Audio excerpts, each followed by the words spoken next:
అట్లు పిండి కోసం కొలతలు అస్సలు తెలియని వాళ్ళ కోసం ఇంకొకసారి చూపిస్తున్నాను.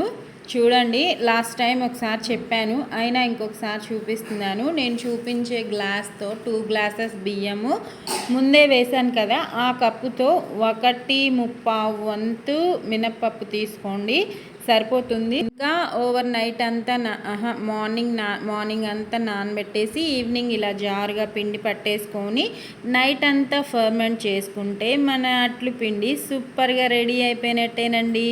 చూడండి, ఇప్పుడు మీ ముందే ప్రాక్టికల్గా అట్టు వేసి చూపిస్తాను. ఎంత బాగా వస్తుందంటే బాగుంటుంది పిండి. ఇలానే ట్రై చేస్తే మన అట్లు సూపర్గా ఉంటాయన్నమాట.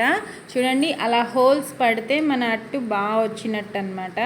ఇంకా మన బయట బండి మీద వేసే వాళ్ళు కూడా ఇలానే చేస్తూ ఉంటారు. కాకపోతే వాళ్ళు ఇంకాస్త మినప్పప్పు తగ్గిస్తారు, కానీ మనం హెల్తీగా ఉండాలి కాబట్టి ఇలా వేసుకోవాలి. ఇలా సాఫ్ట్ దోశ వేసుకోవచ్చు.